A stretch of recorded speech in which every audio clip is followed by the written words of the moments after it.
Assalamualaikum warahmatullahi wabarakatuh. Alhamdulillah rabbil alamin wassalatu wassalamu ala asyrafil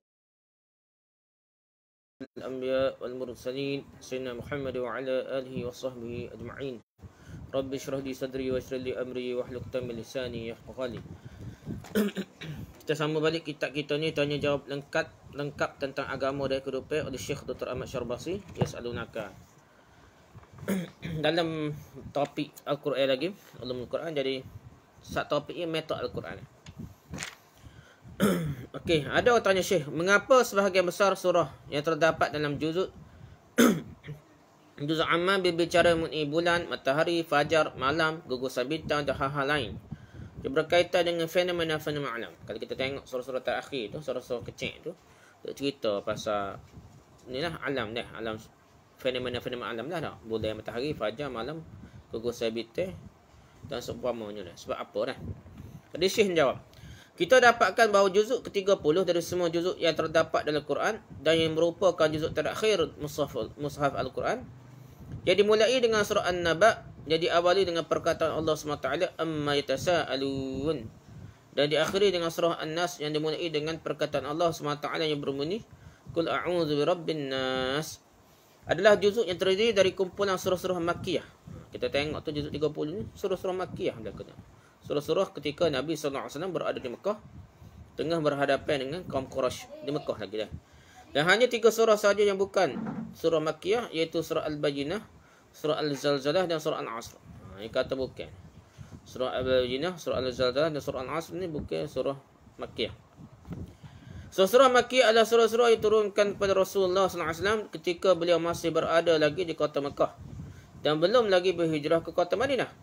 Ketika itu dakwah Islam masih pada tahap permulaan, sehingga wajarlah sekiranya surah-surah yang turun ketika itu adalah surah-surah yang pendek dan ringkas, di mana surah-surah tersebut datang untuk mengingatkan akan tanda-tanda kekuasaan Allah SWT dan juga untuk mengajak penglihatan dan pemikiran agar mahu memperhatikan ciptaan-ciptaan Allah di alam jagat raya yang luas ini, baik berupa benda-benda makro maupun benda-benda mikro, benda besar, benda kecil, manusia dan haiwan, tumbuhan dan benda-benda mati, udara dan air, sehingga semuanya itu boleh menjadi petunjuk bahawa semua makhluk ciptaan ini tidak mungkin ada kecuali pasti ada yang menciptakannya.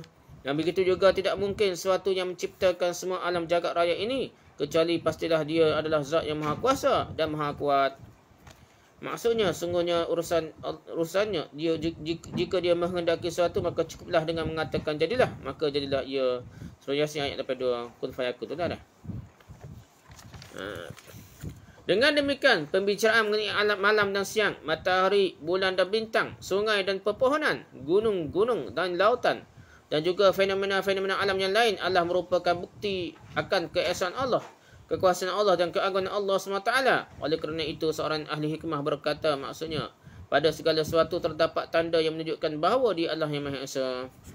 Jadi masa peringkat awal ni, nak suruh teguhkan akidah lagi. Dan supaya orang ni berfikir tentang kebesaran Allah, kehebatan Allah. Dia ajak kepada manusia berfikir. Dia tak kira benda-benda kecil, benda-benda furuk, benda-benda akidah lagi. Benda-benda ibadah khusus ke apa, tak cerita mana. Yang banyak cerita pasal menanamkan, memasakkan akidah dalam umat Islam lah. Dan juga mengajak orang kafir ni supaya berfikir, supaya masuk Islam lah. Berfikir yang menciptakan alam yang begitu hebat ni adalah Allah SWT lah. Dengan surah-surah Makkiyah yang pendek dan ringkas ini yang memberikan pengaruh kepada pemikiran dan akal manusia. Jadi dia kena pendek, kalau panjang dia tidak sentak terkurang dah. Macam kita lah ni, zaman kita dah ni, okay, pandai TikTok dah. TikTok ringkas padak. Jadi kalau dia menyentuh hati berbanding dengan hak panjang sangat dah. Begitu juga dengan apa panggil banner, poster ke apa dah. Hak jenis ringkas padak lebih menyentuh jiwa berbanding kita ceramah panjang-panjang. Adalah, jadi kita ada usul-usul gitu kena ada juga. Dan salah satunya surah Makkiyah ni, surah yang pendek ni betul-betul menyentap hati kalau berfikir. Allah SWT bermaksud mengingatkan manusia akan kewajipan mereka untuk bertafakur, berfikir terhadap kebesaran Allah SWT di langit dan di bumi. Dan juga supaya mereka mengambil pelajaran daripadanya, sehingga mereka yakinlah bahawa Allah lah yang telah menciptakan semua ini. Dia kena berasa Allah cipta dulu, Lepas dia rasa Allah hebat, Allah mencipta, dia akan berasa perlu bergantung pada Allah, perlu menyerahkan diri kepada Allah. Islam ni maksudnya serah diri kepada Allah. Surrender, menjadi hamba Allah. Surrender, biar jadi hamba Allah. Bukan kaki, tak saya jadi hamba Allah, nak jadi tuan tak. Kita berasa kita ni surrender, kita ni tak ada kuasa apa-apa, kita ni lemah. Yang maha berkuasanya Allah. Jadi ayat Quran juzuk ke-30 ni membawa pemikiran, membawa sentapan terhadap jiwa kita ni. Supaya mereka yakin bahawa alam ini diciptakan dengan ilmu dan hikmah yang pelbagai. Setiap benda yang berlaku, Covid kata Covid, benda yang berlaku ni semuanya ada hikmah yang besar. Dengan kekuasaan dan ukuran. Dan dengan aturan dan perancanaan yang begitu teliti dia. Juga supaya manusia menyadari bahawa dunia ini hanyalah sebuah jambatan untuk menuju alam akhirat. Bukan tujuan, tapi jambatan ataupun persinggahan sementara untuk menuju hari akhirat.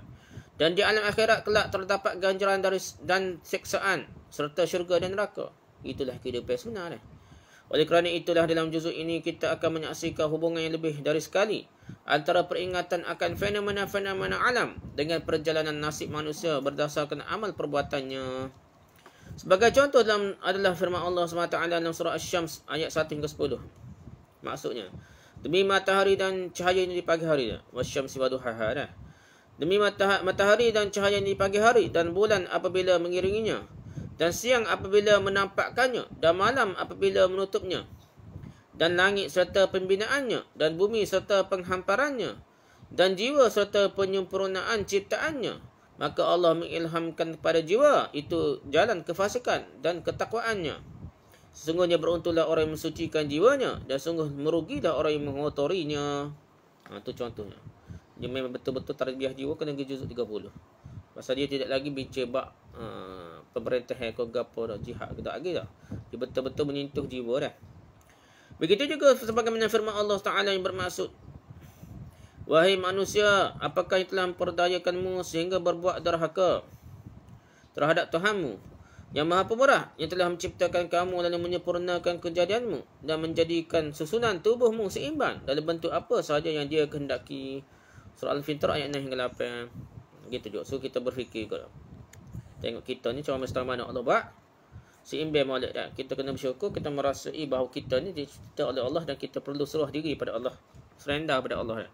Setelah itu Allah SWT berkata, maksudnya sesungguhnya orang yang banyak berbakti benar-benar berada dalam syurga yang dipenuhi kenikmatan, dan sesungguhnya orang-orang yang durhaka benar-benar berada dalam neraka. Surah Al-Fitrah ayat 13 hingga 14.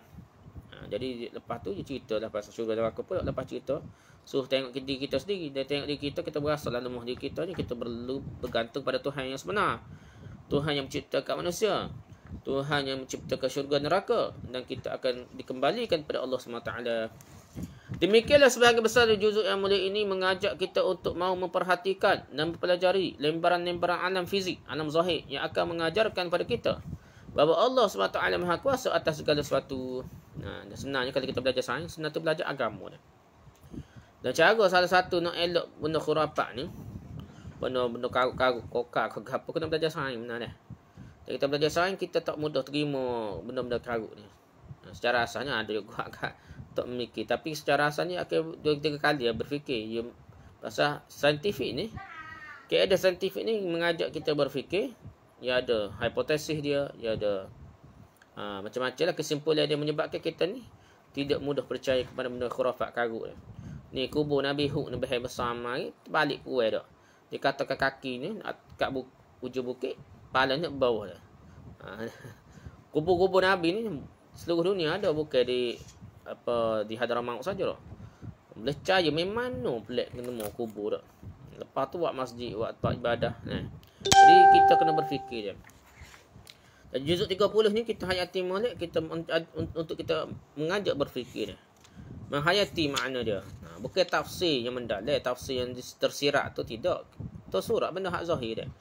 So kita berfikir, kita pun belajar sains lebih supaya merasai kehebatan Allah, barulah kita berasa kagum kepada Allah dan kita rasa bergantung pada Allah. Lepas tu subtopik seterusnya Al-Quran dan ilmu sidik jari. Ilmu sidik jari ni apa pula? Lepas ni kita baca lah. Ada orang tanya Syekh, saya mendengar bahawa Al-Quran telah berbicara mengenai ilmu sidik jari. Ilmu kau ni kalau tak ni kali tak, ibu jari kali tak. Dan kaitannya dengan peribadi seorang. Ibu Berjari ke tapak tangan gitu kali tak? Jari ni berjari. So berjari dah. Sidik jari. Apakah itu benar ni bahasa Indonesia kan? Syekh jawab. Pada permulaan surah Al-Qiyamah, Allah Taala berfirman, aku bersumpah dengan hari kiamat dan aku bersumpah dengan jiwa yang amat menyesali dirinya sendiri. Apakah manusia mengira bahawa kami tidak akan mengumpulkan kembali tulang belulangnya? Bukanlah demikian, sebenarnya kami kuasa menyusun kembali jari jemarinya dengan sempurna. Jadi jari jemari ni, dia setiap manusia berjuta-juta ni ada perbezaan. Jadi kita tu kalau kita boleh cat tangan, cak jari dia, tamrin ke gap, memang tak serupa dah. Memang bentuk yang tidak serupa menyebabkan kita boleh bank ke ataupun kita tamrin kerja, tempat kerja kita pun tapak tangan kita dah.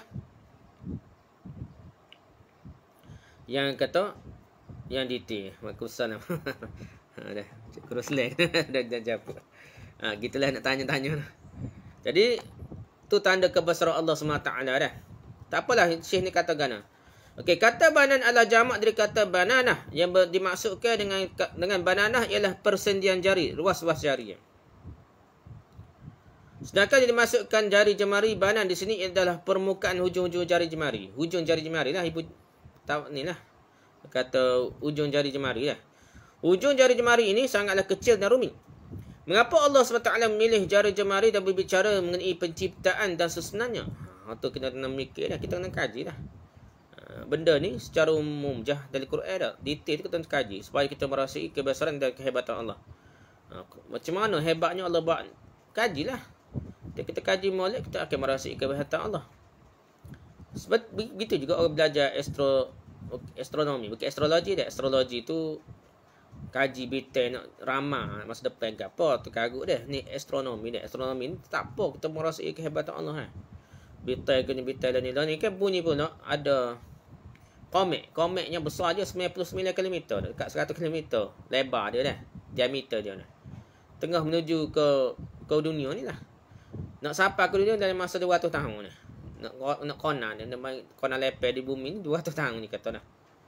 Tengah menuju kira dia lah nak 200 tahun akan datang. Nak kaji ni dalam masa 20 tahun nak kaji lebih detail dah. Tu jangan dekor kapil, sepatutnya orang Islam sendiri kaji dah. Okeylah, tak apalah. Penciptaan dan susunannya jari jemari sebagai bukti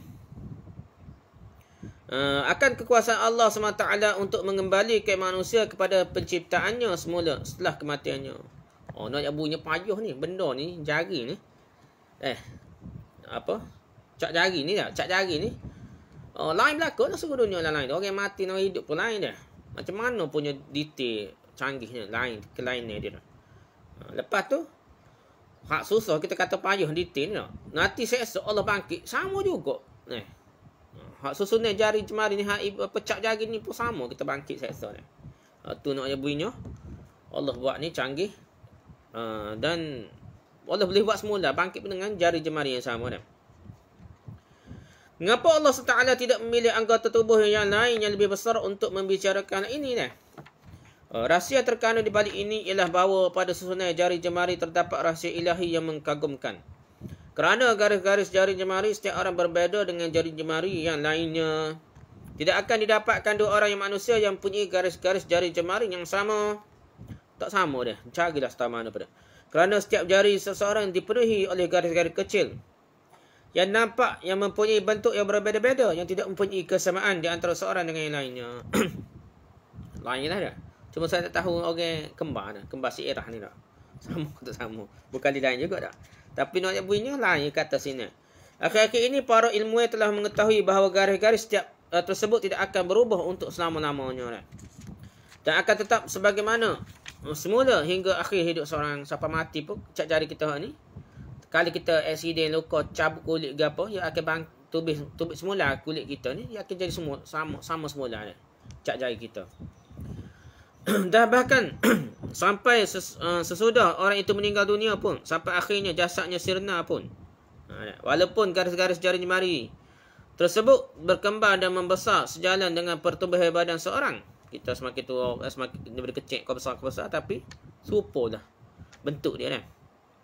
Berabad-abad manusia tidak mencari keajaiban ini dalam penciptaan manusia. Sehingga akhirnya pada tahun 1884 Masihi, 1884 Masihi, para ilmuwan Inggeris menemukan cara untuk mengenal orang melalui garis-garis yang terdapat pada jari jemarinya. Lebih khusus lagi, garis-garis yang terdapat pada hujung jari jemari. Dari sinilah kemudian dikenal ilmu sidik jari, ilmu jari ni, cap jari, dan kaitannya dengan pengenalan data peribadi seorang. Ilmu ini kemudian semakin berkembang hari demi hari. Kemudian negara-negara di dunia menjadikan cap jari ini sebagai pegangan mereka untuk menetapkan seorang berlaku kejahatan dan tindak kriminal. Ada orang setengah tu, ya kena ni. Ni kaji kan. Dia gini dia setengah kita ni, walaupun ada orang motivator, dia ada kaji ada putih, tapi terima tu yang ambil sekerak. Dia royak tu sekerak menyebabkan boleh jadi salah etikad dah. Jadi macam ramalan dah. Ramalan yang mana tengok tapak jari orang ni mati umur berapa dah. Benda ni tidak muktamad dan kita kena royak. Ini kajian secara rambang juga. Walaupun putih kaji lama pun tak rambang yang ambil data orang ni. Kalau cap jari gini perangannya, cap jari gini perangannya gini dah. Begitu juga tapak tangan ni. Ilmu tapak tangan ni bukan negara putih, negara Arab buat buku dah. Ilmu tapak tangan dia. Dia buat buku. Orang gini maksudnya gini, orang gini maksudnya gini lah. Tapi itu semuanya kita tak boleh jadi etikad ni. Itu hanyalah kajian lah kajian. Kalau kita royak kajian secara rambang daripada 1000 orang, bolehlah ramah sikit 800 apa gitu ya dah. Tidak mutamak lagi dah. Adakah tak boleh? Tak boleh. Ada setengah ulama kata boleh, ada setengah kata ulama boleh. Sebenarnya Islam ni meraihkan kajian-kajian walaupun tidak tepat pun kaji supaya kita ni lebih terbuka, lebih mengembangkan ilmu. Tapi tidak boleh jadi sekeyakinan, termasuk sains pun dah. Fizik, kimia, bio ke apa dah. Kita mengaji ni bukan main hebat dah. EMC kelas 2 pun. Tu adalah kajian lah ni, mungkin sains tu akan berubah. Bila kita dapati kajian lebih canggih lagi. Mungkin ada EMC kelas 2 ada capur gapa belakang tu ada lagi mungkin dah. Tu contoh-contoh yang kita kena faham dah. Jadi orang putih kaji siapa yang boleh cek orang ni kalau cak jaga gini. Perangai dia baik. Orang ni perangai backing, orang ni perangai jenayah. Macam-macam lah yang kaji dia. Al-Quran Karim telah berbicara mengenai susunan ujung jari jemari ini. Walaupun merupakan sesuatu yang kecil dan rumit, namun ini merupakan bukti akan kecanggihan dan ketelitian ciptaan Allah SWT. Dengan begitu, zat yang mampu menciptakan berjuta jari jemari di seluruh dunia ini, di mana masing-masing jari jemari seseorang pastilah berbeza dengan jari jemari yang lain, dapat dipastikan bahawa zat pencipta tersebut tentunya dapat mengembalikan manusia yang telah mati dan kemudian membangkitkannya semula. Sesungguhnya Allah Maha Kuasa atas segala sesuatu. Firman Allah Taala bermaksud, sungguhnya urusannya ialah jika dia menghadapi sesuatu, maka cukup dia mengatakan jadilah, maka sesuatu itu pun jadilah. Kun fayakun. Surah Yasin ayat 82. Maksudnya Allah sebagai bagus pencipta. Itulah. Jadi mari kita nak suruh fikir kebesaran Allah. Kajian-kajian tu jangan muktamad. Setengah orang ni sains pun. Ada agama dia panggil agama sains gapo lah ni nak. Sains tu jadi macam agama dia, keyakinan yang melampau terhadap sains, sehingga seolah tidak akan berlaku perubahan di masa akan datang. Nah. Seolah ni adalah benda-benda saya tak kaji mana lagi, tapi ada tu bunyi-bunyi gitu dah. Jadi sebenarnya sepatut kita merasai kebesaran Allah, kehebatan Allah dengan ngaji sains ni, tapi jangan over sangat sehingga kita tak nampak yang asalnya pencipta yang hebat itu adalah Allah SWT. Bukan nak cerita cak jari ni kita untuk kita kaji semata-mata lah, boleh kaji tu, tapi muktamad untuk boleh dah. Cak jari ni kebanyakan orang jahat, maka kita kata jahat. Jangan kata muktamad jahat dah. Benda gitulah dalam kajian. Begitu je DNA. Hak kata apabila manusia hidup ni ada dah. Mati dia bila dah, rezeki dia dah, bahagia ke celaka, semua tak ada dah. Mungkin maklumat tu dalam DNA ni. Kajian boleh buat, tak salah buat kajian. Tapi adakah kita nak muktamad ke kajian tu yang tidaklah, yang akan berubah akan datang, payahlah dah. Gitulah. Tapi kita ni sunnatullah, kita tetap kaji. Wallahu a'lam dah. Habis itu. Pemberian azab pada kulit manusia. Ada tanya Syekh ni, saya membaca bahawa azab yang ditimpakan kepada orang-orang kafir pada hari kiamat adalah ditimpakan pada kulit-kulit mereka. Jadi azab yang semua merasa ni pada kulit ni. Dan sungguhnya Allah SWT akan menggantikan kulit-kulit tersebut. Lepas bakar, yang nombor satu dia sebut yang Quran sebut kulit. Kenapa dia sebut kulit tersebut benda lain dah? Mungkin hak lain kan buat juga, tapi Dia cerita kulit, menekekkan kulit tu. Kenapa dah? Apakah hikmah yang terkandung dalamnya? Syekh ni jawab. Dalam surah An-Nisa ayat 55, Allah SWT berfirman yang bermaksud, sesungguhnya orang-orang yang kafir kepada ayat kami, kelak akan kami masukkan mereka ke dalam neraka. Setiap kulit mereka hangus, dia sebut kulit ni. Kami gantikan kulit mereka dengan kulit yang lain. Supaya mereka merasakan azab. Disebut supaya merasakan azab. Sungguhnya Allah Maha Perkasa lagi Maha Bijaksana. Ayat ini mengandungi ancaman yang sangat-sangat keras dari Allah Azza wa Jalla kepada orang-orang kafir, di mana Allah akan memasukkan mereka ke dalam api neraka yang menyala-nyala sebagai balasan atas kekufuran dan pengingkaran mereka. Setiap kali kulit-kulit mereka terbakar hangus, Allah akan menggantikannya dengan kulit-kulit yang lain. Gantikan dengan kulit-kulit yang lain, sehingga mereka merasakan siksaan tersebut secara terus-menerus tanpa henti-henti. Sesungguhnya Allah Zat yang mengalahkan segala sesuatu.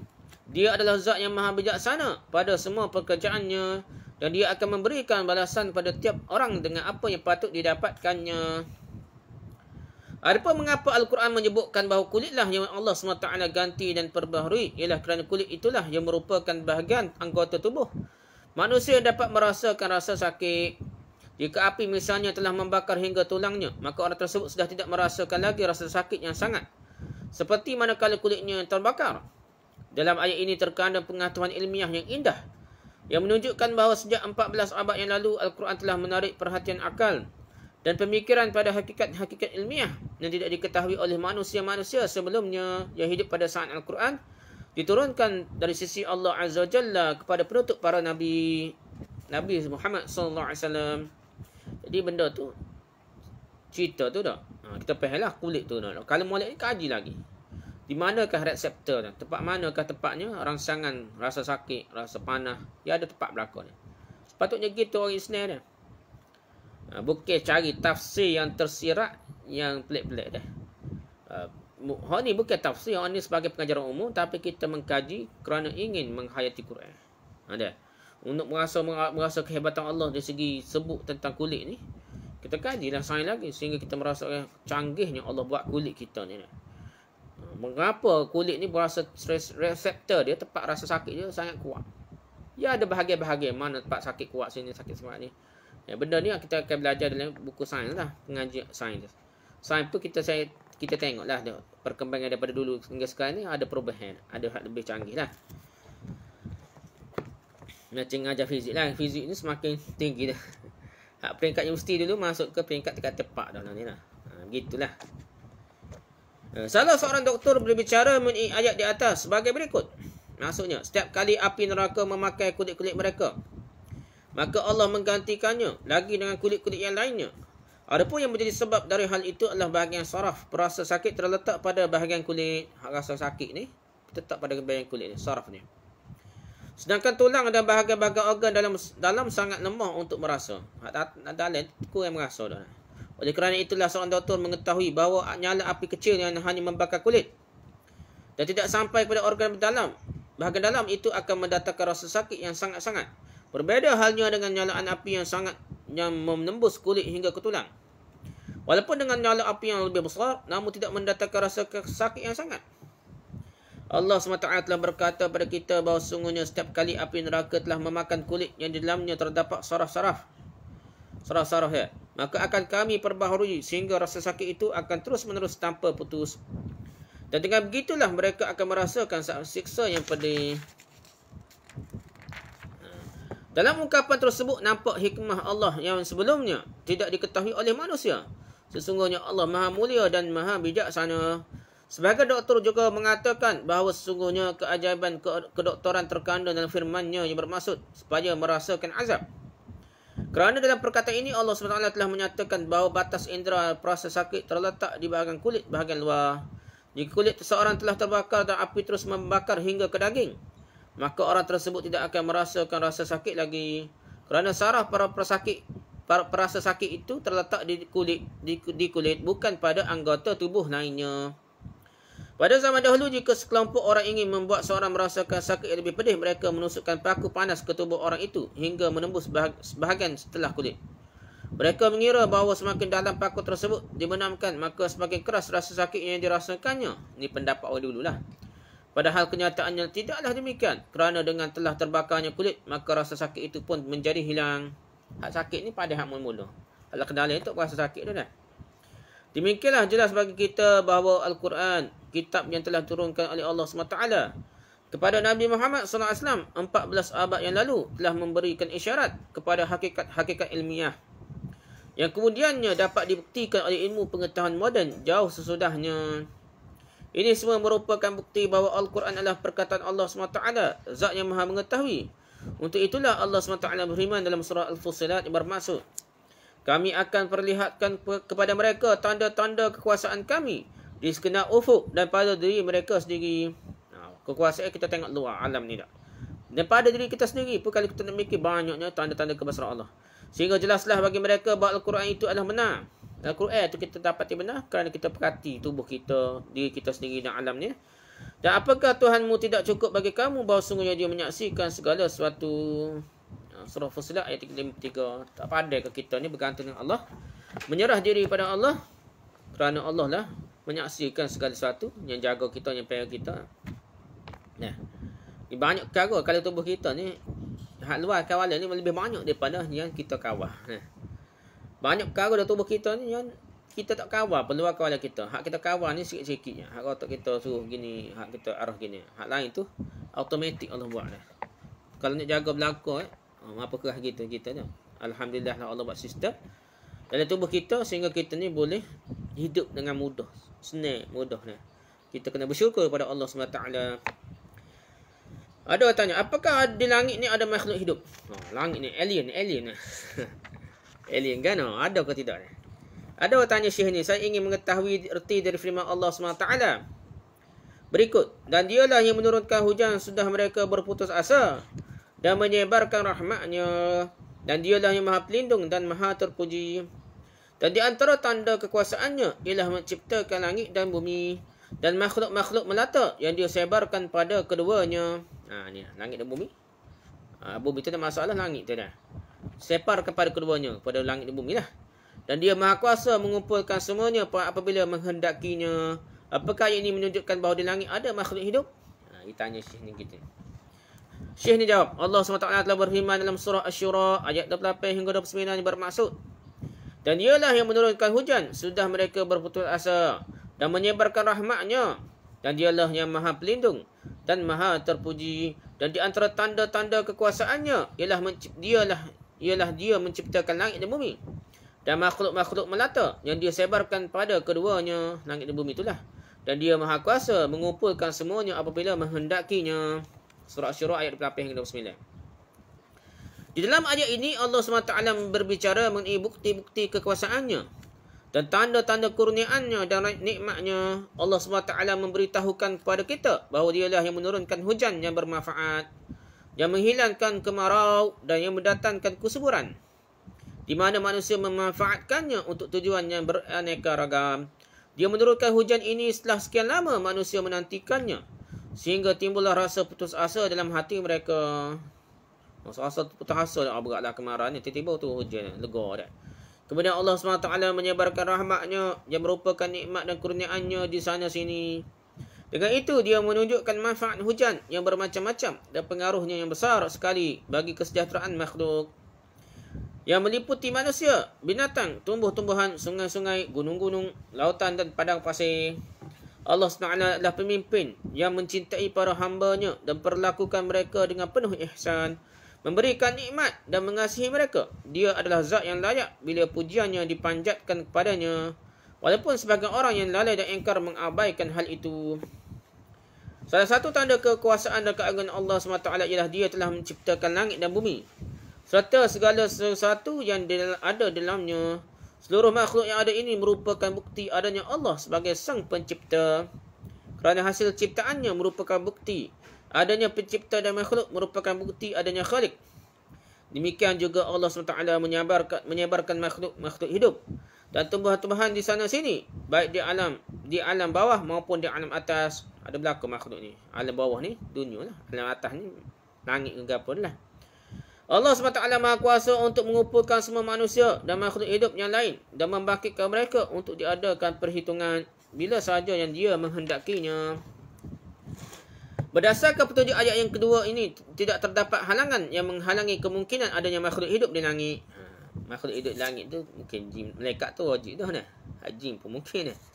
Lepas tu hak lain pun mungkin ada alien ni. Mungkin ada. Benda ni ada satu ayat hadis.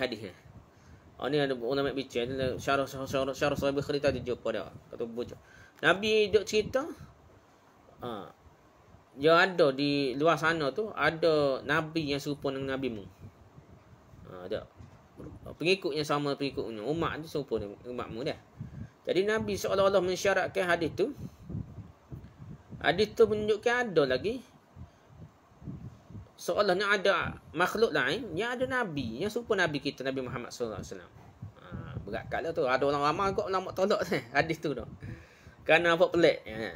Sebab ni setengah kita ni kerana kita ni hidup dalam alam kita dunia ni kita berasa kita lah milik dunia ni, milik alam, bukan dunia saja, pas ke alam semesta apa dah. Kita berasa kita je ada, orang lain tak ada dah. Ya ada hadis tu dah. Ada Syekh ulama Maulana apa ni? Daripada India tu. Nah. Maulana tengok nama apa. Pengasah Diobandi kat sana. Pengasah Diobandi. Dan Maulana tu dia kata dia pertahankan hadis tu. Dia kata bahaya, jangan tolak hadis ni sahih, ada bahaya tu. Nah. Jadi kenapa kita jangan berasa syok gitulah. Setengah orang ni angkat wahdatul wujud ni. Ajaran Nur Muhammad ni. Allah Nabi Muhammad daripada cahaya Allah. Dia berasa Allah semua ni terciptakan daripada cahaya Nur Muhammad dia. Nur pun yang akak tinggi sangat siapa macam Tuhan dah. Daripada zat Tuhan macam-macam lah kita baca tu macam zat Tuhan Nur Muhammad ni. Benda ni khayalan pertama hadis terpaksa belakang. Yang keduanya telajak abad merasakan habis terik lah alai dunia ni suka Nabi Muhammad lah. Walaupun tak cerita sejarah lah ada Quran apa makhluk lain tu, tapi kemungkinan itu ada. Tambah-tambah kita kaji lah ni, saintis nak kaji lah ni Allah. Alam zahir tak kira alam ghaib lagi ni. Alam hak zahir ni hak nampak. Luas Bima Sakti ni. Berapa ribu tahun cahaya tu. Luas Bima Sakti tu. Lebar Bima Sakti. Tak masuk galaksi lain. Galaksi lain, bintang-bintang ni kecil, beribu-ribu bilion, beribu juta bilion kan. Bintang-bintang kecil ni, matahari lah sebesar matahari tu dalam Bima Sakti. Bima Sakti tu kecil. Ada pula seolah dia ni macam bintang-bintang macam matahari atau bintang-bintang kecil dalam Bima Sakti yang lain. Ada gugusan yang besar lagi dah. Dah, sampai tahap tu dah. Orang kaji dah. Banyak bunyi kemungkinan tak ada lah dah. Mungkin kuasa kita saja, mungkin alam sistem suria saja ataupun mungkin kiamat berlaku, mungkin sekadar Bima Sakti saja. Wallahualam lah, kita tak tahu dah. Tapi nak yang bunyinya ada kemungkinan tu. Kemungkinan tu ada. Hadis tu Nabi sebut gitu dah. Kita tak berasa, tak ada lah Nabi. Suk-suk lah Nabi Muhammad ni paling hebat. Tapi hadis tu cerita gitu dah. Maksudnya mungkin lagi ada makhluk lain yang serupa manusia ataupun dia ditaklifkan seperti manusia di tempat-tempat lain. Mungkin di Bima Sakti lah. Ataupun tempat lain. Wallahualam lah. Masalah kita tengok di teleskop tu, hak tengok jauh tu. Hak nampak beribu tahun cahaya tu. Juta tahun tu. Maksudnya tu. Beribu juta tahun dulu lah. Hak nampak ni tu. Tahun cahaya kira lah tak. Maksudnya sangat lama dah. Hak kita nampak ni bagai hak lama sangat. Hak kita nampak ni bagai bukan sekarang. Bukan sekarang. Muka banyak beribu-ribu juta tahun dulu hak nampak ni. Cahaya tu nak sampai tu nampak Begitulah cerita dia nak.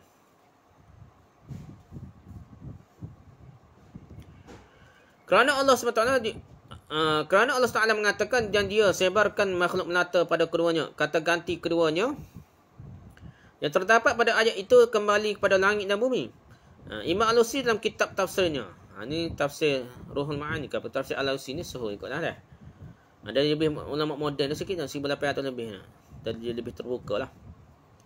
Tidaklah tertutup kemungkinan bahawa pada setiap langit terdapat binatang dan makhluk-makhluk yang punya bentuk dan keadaannya bermacam-macam yang tidak kita ketahui.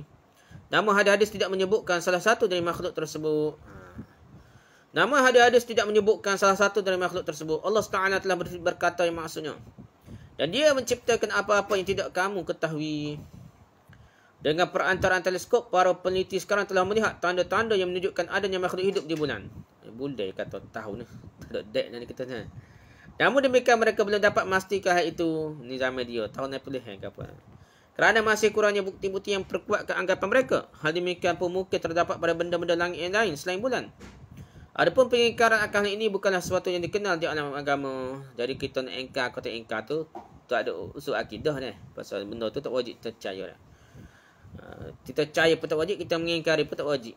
Nah, benda yang harus saja dah. Perlu kita ketahui bahawa Imam Alusi telah mengatakan itu sejak berpuluh-puluh tahun yang lalu. Allah alam. Jadi Imam Alusi pun kata gitu. Kemungkinan tu ada lah. Kita boleh kaji alien ke apa kaji lah. Tapi kaji tu dengan ilmiah, bukan kaji dengan taksub. Kadang-kadang orang putih pun taksub juga ada lah. Dia buat hipotesis dia, buat keputusan dulu. Lepas tu baru dia paksa orang percaya teori dia. Tu berat kan. Jadi kita kena terbuka.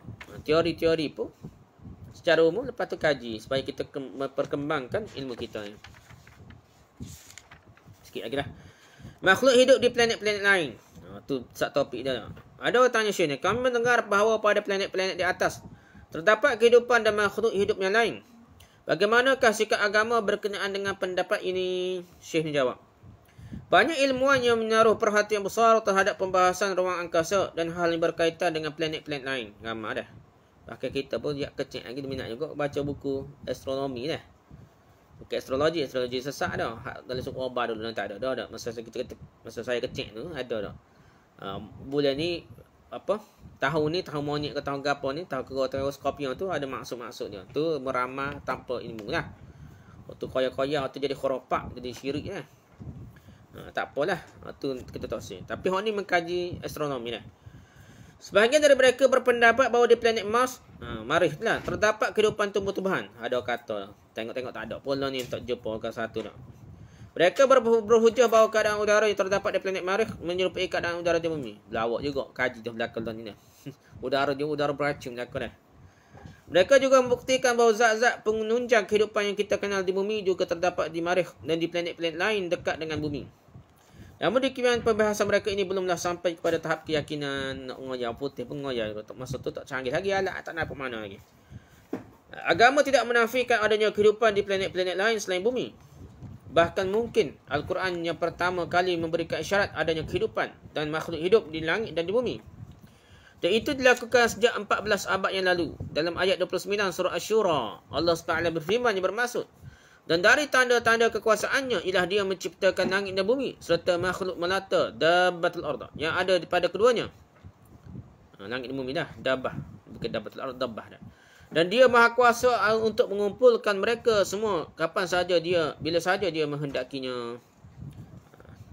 Kata dabbah berarti makhluk hidup yang bergerak. Dabbah ni makhluk hidup yang bergerak. Lahiriah ayat tersebut menunjukkan adanya makhluk hidup di langit dan di bumi.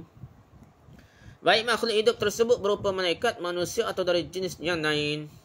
Tidak tertutup kemungkinan bahawa di setiap langit terdapat binatang-binatang dan makhluk-makhluk yang punya bentuk dan keadaan yang bermacam-macam. Yang tidak kita ketahui. Allah SWT berfirman yang bermaksud, dan dia menciptakan apa-apa yang tidak kamu ketahui. Surah An-Nahl ayat 8. Tak tahu dah gambar dah. Mungkin tak nampak tahu. Macam jin juga dah. Macam di Mustari ke apa dah planet tu. Planet yang tekanan tinggi tak? Sampai ke tahap kalau kita pergi manusia biasa, pergi tu hacun kerana tekanan yang tarik ke tinggi. Apabila objek tu semakin besar, daya graviti yang semakin kuat, tekanan semakin tinggi dah. Tapi situ tengok macam udara yang laju dah bergerak dah. Macam laju berlakunya apa? Ribut yang besar lah. Taufan yang besar lah. Tahulah takkan ada makhluk yang boleh hidup dalam keadaan gitu dah. Yang sesuai lah. Allah buat sesuai lah. Kita sesuai muka bumi ni. Imam Mufassir Syihabuddin Ahmad Al-Alusi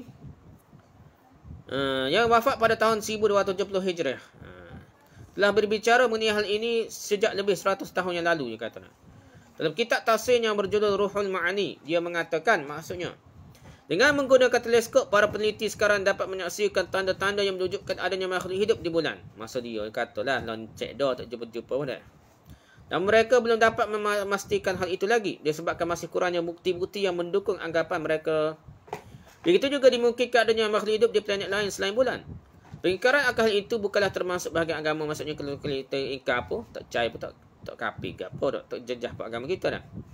Ada pendapat yang mengatakan bahawa yang dimaksud dengan langit ialah bahagian atas sebuah kawasan.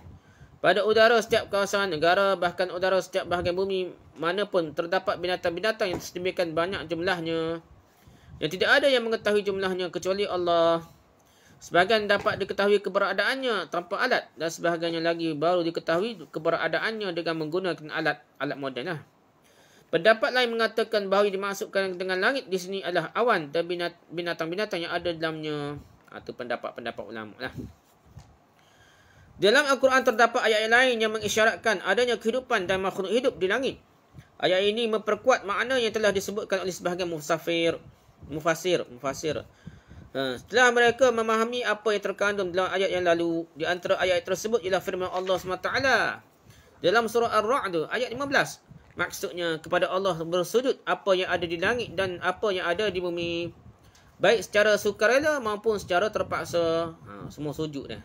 Semua makhluk langit dan bumi ni besar setara mana pun dia akan sujud, sukarela ke ataupun terpaksa. Cara sujud macam mana tak tahu, wallahu a'lam. Nah dah. Demikian juga firman Allah SWT dalam surah Al-Isra ayat 55 yang bermaksud, dan Tuhanmu lebih mengetahui tentang siapakah yang ada di langit dan siapa yang ada di bumi. Tuhan tahu belaka dah. Kita tahu dah.